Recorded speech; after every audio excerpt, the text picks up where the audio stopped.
I wish more people understood that that anxiety is a constant thing. That yes, there are some people that get anxious about some things, but when you have an anxiety disorder, it's not just being anxious about upcoming things or going somewhere or meeting someone. You're anxious about all the above all the time.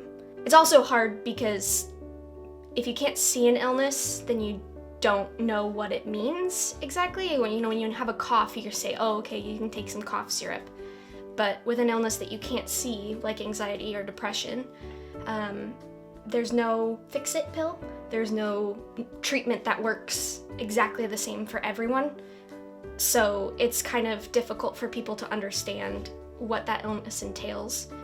OCD is a very difficult one to explain because it comes in so many different forms. It can mean a lot of different things. I don't know probably all of the different types of OCD, but I do know that there's intrusive thoughts and then the compulsion where things have to be neat or lined up, or you have to wash your hands, or something has to be done. Some people have to touch something before they move on to a different area of a room because they think that if they don't do it, that something bad will happen. My compulsion is that I have to wash my hands. So it's a day-to-day battle with my mind of telling me that I need to worry about something that actually my logical mind knows that I don't really need to worry about.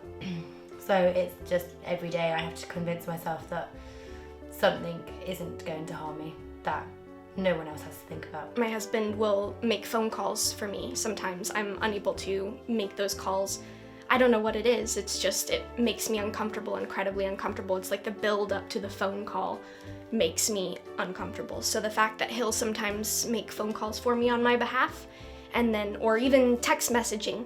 I don't text people back a lot. In fact, I have I think right now I have 74 unopened text messages. They're not that I haven't read them, it's just I haven't known how to respond to them. And the idea of responding to them makes me anxious, so sometimes he'll also text people back for me. The idea of having to do that myself and having to come up with it when I have 500 answers to the question, makes it easier for me to just say, oh yeah, that's kind of what I meant. And if there's something wrong with it, he'll edit it for me. It just takes the worry out of things. My OCD battle has been a constant trying to tell myself that everything's going to be okay and that people do these kind of things every day. So, they touch the bottom of their shoes. Some people sit on the sofa and they will have their shoes on the sofa and touch and play with the bottom of their shoes whilst they're talking to you. And I could never, ever, ever do that because I'd be worried about what I'd stepped in. But I look at these people able to do these relaxed things and I'm like, oh my goodness, I'd love to be able to do that. Having my little pup, he's something that depends on me. Definitely having something to depend on you is important, and something that looks at you with nothing but pure love. He doesn't ever judge me when I'm having a panic attack. And in fact, when I have a panic attack or my voice changes in the slightest, he will instantly try and climb on top of me and lay on me and lick my face until I feel better, which is amazing that he has the sense to do that. Having those other people and those other things, pets, kids, whatever you choose, family, that's what keeps you going. It is really difficult having an illness that people don't necessarily always get, because you can look absolutely fine to somebody, absolutely normal, if you like the word. But inside your head could be a billion things that you're trying to get over. Just having someone there to be understanding and to say, okay, I realize you're having an issue right now, but I'm here for you. And that is really the important thing. It's like, don't get angry with someone who has a mental illness, because it's not something they chose. It's something that's chemically within their brain.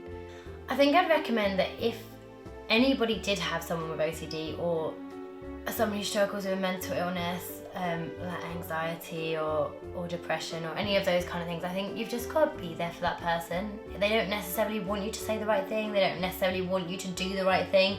I think they just want you to tell you it's okay. Just to sit with somebody or to offer them a drink. Sometimes reassurance is what I need.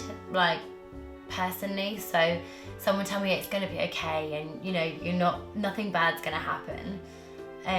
But yeah, sometimes just to sit with somebody, I think is the best thing to do, because you don't know what they want, and sometimes they don't know what they need either. Like, they just need somebody to be there, and I think that's more appreciated than anyone would ever really know.